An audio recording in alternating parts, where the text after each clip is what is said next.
हुई जो online class join कर रहे हैं और भी मतलब और जगह से ऑनलाइन क्लासेस ले रहे हैं, तो उसका जो कैलकुलेशन उन लोगों ने हमें बताया, तो वो अगर आपने ही कोई ट्रांसफार्मर प्रीवियस में पहले अगर कोई ट्रांसफार्मर आपने बनाई है, तो उस ट्रांसफार्मर से ही आप अपने डेटा को कंपेयर करके देखें कि आपका जो कैलकुलेशन है वो कितना सही या फिर कितना ऑनलाइन क्लास कर रहे हैं।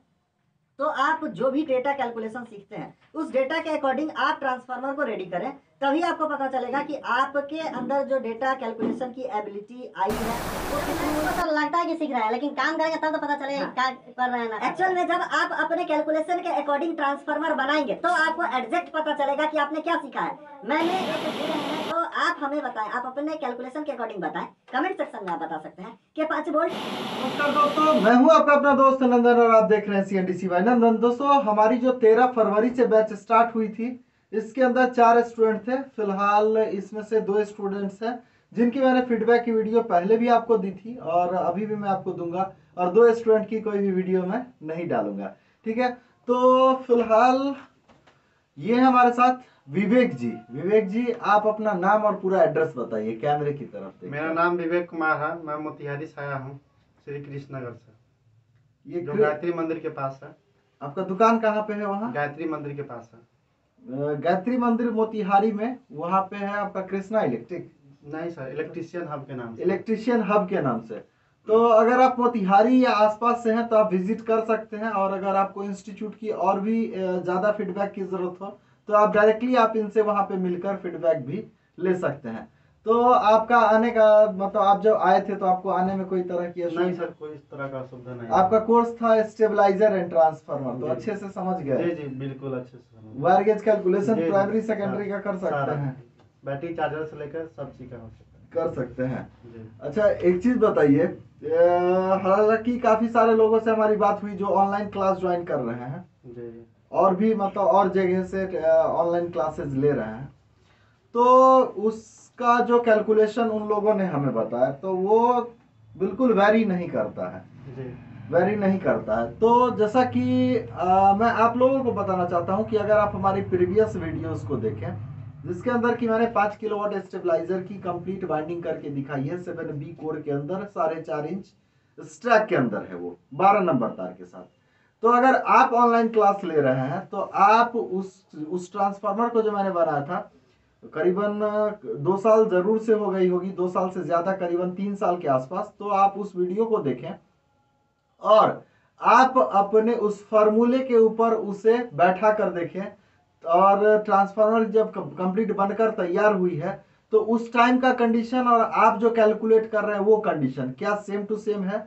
यानी कि 7B 4.5 इंच बॉबिन के अंदर क्या आपको लगता है कि आपकी 12 नंबर की वायर आपके कैलकुलेशन के अकॉर्डिंग उसके अंदर पूरी तरीके से आएगी या नहीं? तो हम लोगों ने जो कैलकुलेशन की उस कैलकुलेशन के अकॉर्डिंग पूरी तरीके से उसके अंदर वो आ रही है। लेकिन और भी लोगों से हमारी बातचीत हुई जो लोग ऑनलाइन क्लासेस कर रहे हैं, तो उन लोगों के हिसाब से 50% स्पेस उसमें बच रहा है। अगर आप भी ऐसे हैं जो ऑनलाइन क्लास के बाद अगर उस तरह का ट्रांसफार्मर डिजाइन कर रहे हैं, तो आप अपने कैलकुलेशन को एक बार वेरीफाई कर ले उस डेटा के अकॉर्डिंग, या अगर आपने ही कोई ट्रांसफार्मर प्रीवियस में पहले अगर कोई ट्रांसफार्मर आपने बनाई है तो उस ट्रांसफार्मर से ही आप अपने डेटा को कंपेयर करके देखें कि आपका जो कैलकुलेशन है वो कितना सही या फिर कितना गलत है।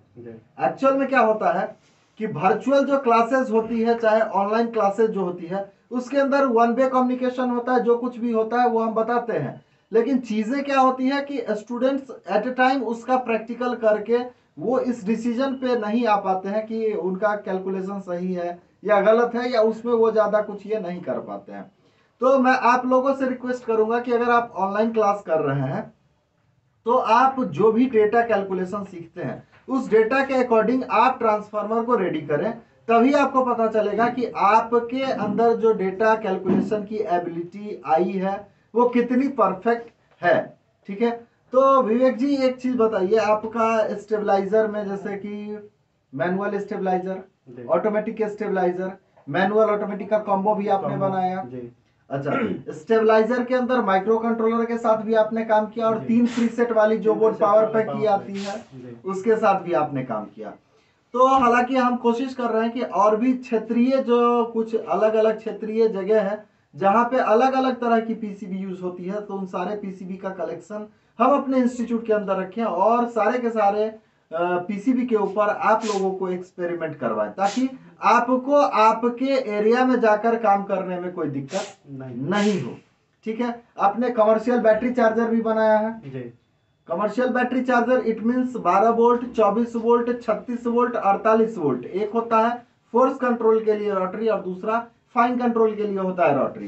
तो चीजें जितनी अच्छे से आप यहाँ पर आकर आप कैलकुलेशन करते हैं उसके अकॉर्डिंग आप ट्रांसफार्मर बनाते हैं, आपको पता होता है कि आपने जो कैलकुलेशन किया वो परफेक्ट आई या फिर नहीं।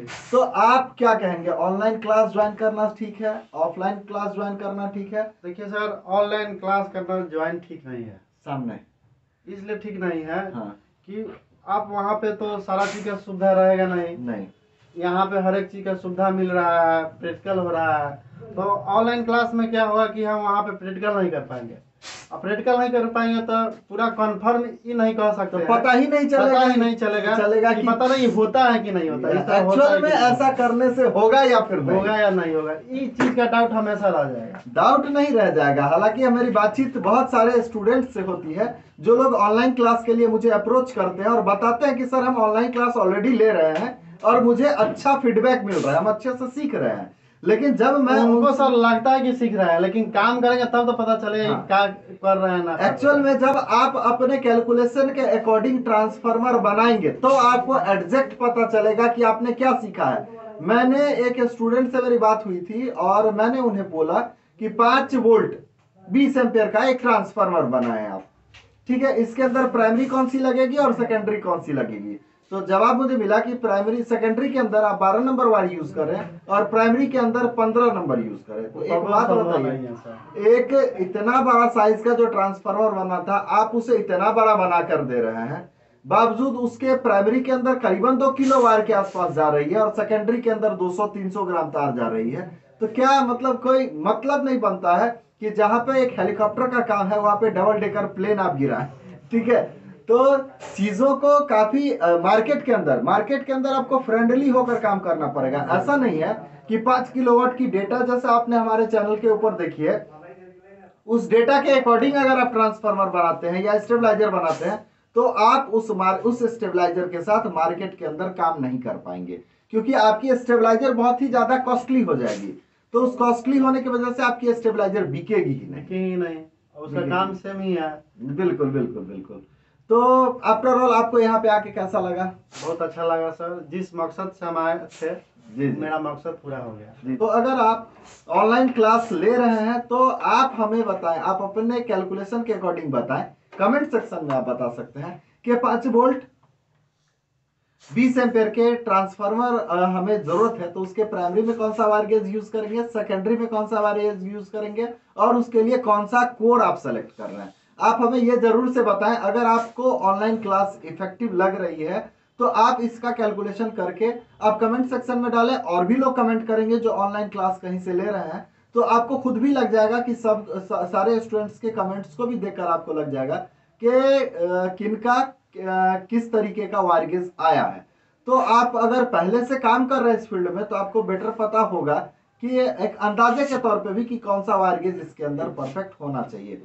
तो फिलहाल आपको रहने में किसी तरीके की असुविधा? कोई असुविधा नहीं। कोर्स इनकी कंप्लीट हो गई है, ये आज अपने घर जा रहे हैं। इनका सिर्फ स्टेबलाइजर एंड ट्रांसफार्मर था। बाकी स्टूडेंट्स हैं 3 स्टूडेंट्स जिनकी स्टेबलाइजर एंड रेफ्रिजरेटर थी, तो स्टेबलाइजर इनकी कंप्लीट हो गई। अब रेफ्रिजरेटर की क्लासेस हमारी चल रही है।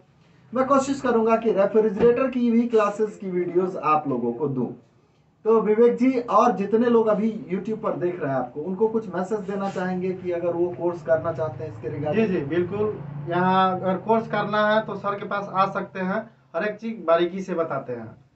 मान के चलिए कि जो जीरो से भी अगर शुरू कर रहा है ट्रांसफार्मर वाइंडिंग, स्टेबलाइजर बनाना, तो यहाँ पे आसानी से सीख सकता है, कोई ट्रबल नहीं है, कोई भी लड़का सीख सकता है। हम लोग पहले से फील्ड में काम करते थे तो कुछ थोड़ा बहुत नॉलेज था, लेकिन नया लड़का को भी यहाँ पे कोई दिक्कत नहीं होगा काम सीखने में। चलिए, तो फिलहाल आप मिले विवेक जी से, और जो भी और भी स्टूडेंट हैं, एक रियाज अली, शायद आप मिल चुके हैं उनसे। और उनकी भी फीडबैक की वीडियो मैं आप लोगों को दूंगा। और बाकी 2 स्टूडेंट्स की ने मना किया वीडियो बनाने के लिए, तो उनकी वीडियोस आप लोगों को नहीं मिलेगी। तो फिलहाल एक छोटी सी अपडेट मैंने आप लोगों को बताई, और एक फनी बोर्ड बनाए हैं भाई साहब यहाँ पे, क्या एक फनी बोर्ड बनाया है, और वो बोर्ड उसकी भी वीडियो मैं बना रहा हूँ, और हो सकता है इसी वीडियो से पहले वो वीडियो आपको मिल जाएगी। तो अगर आप कहीं कंस्ट्रक्शन करवाना चाहते हैं और वहाँ पे शेड वगैरह नहीं है, तो आप इस तरीके का एक सॉल्यूशन यूज कर सकते हैं। एक छोटी सी फनी वीडियो होगी, उसमें कोई खास इन्फॉर्मेटिव नहीं, लेकिन मजेदार वीडियो होने वाली है, तो उस वीडियो को भी जरूर से देखें। तो फिलहाल की इस वीडियो में बस इतना ही, मिलते हैं अगले वीडियोस में, तब तक अपना अपनों का खूब ख्याल रखिए, बाय बाय।